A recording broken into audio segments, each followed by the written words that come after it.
Chapter 1. In the beginning. Think of a big, beautiful, empty land with mountains, forests, lakes, animals and fish but no people. This was America 16,000 years ago. Around that time, the first people probably arrived in Alaska from Asia. They traveled south and become the Native Americans of North America and the Maya, Aztecs, Inca and other peoples of Central and South America. The Inuit Eskimos came to Canada and the Arctic the same way. But there are only a few of these peoples in America today. In the 16th century Europeans started to come to America, and soon after that, they brought slaves from Africa to work for them. Large numbers of immigrants continued to arrive from all over the world until the middle of the 20th century.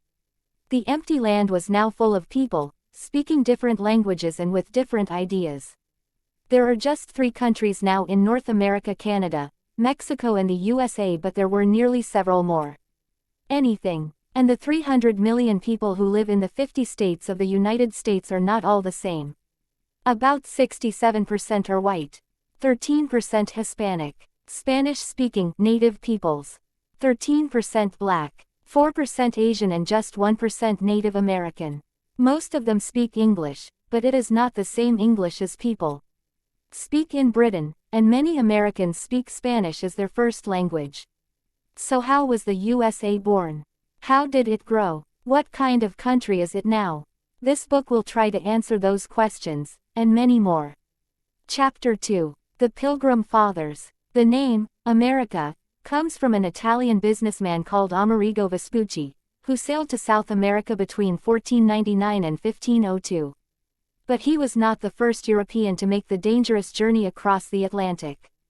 The Vikings came to Vinland, probably Canada or New England, from Scandinavia around AD 1000, but they did not stay. Then, in 1492, a brave Italian sailor called Christopher Columbus reached the Caribbean while he was looking for a sea route from Europe to India. Columbus called the Native Americans Indians, because he thought that he had reached India. When Columbus returned to Europe, he told people about his adventures, and other sailors like Cabot and Cartier followed him across the Atlantic. Europeans came to fish the rich seas of America too. But it was only in the 17th century that the French, the Dutch and the British all came to live in North America, the French in Quebec, the Dutch in New York and the British in Virginia and New England. 2 very different groups of English people crossed the Atlantic. The first group began the colony of Jamestown in Virginia in 1607. They hoped to find gold there, but life was very hard for them. There was very little food, and many of them died during the first winter. Then Pocahontas, the daughter of a Native American chief, became a friend of Captain John Smith and helped him and the other English people.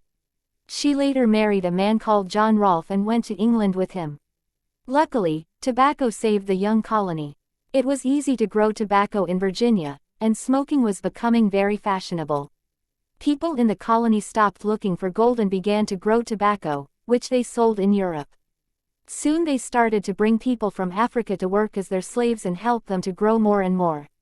John Smith traveled north in 1614 to the part of America that he called New England. When he returned to London, he told people that it was a good place to live.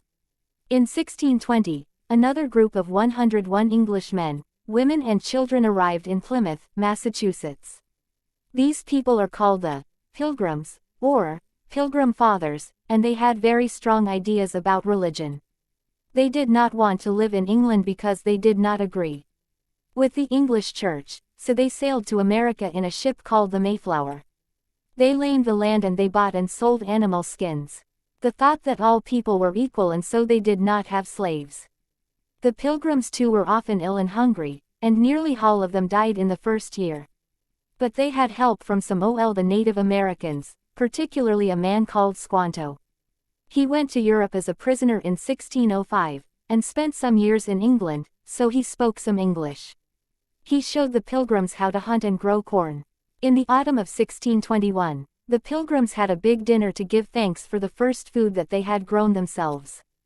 This day was called Thanksgiving, and Americans still celebrate it every year, on the 4th Thursday of November. It is one of the most important holidays in the year, and people often travel hundreds of kilometers to be with their families. They eat a big dinner with two of the foods that the Pilgrim Fathers found in America, turkey and pie filled with pumpkin.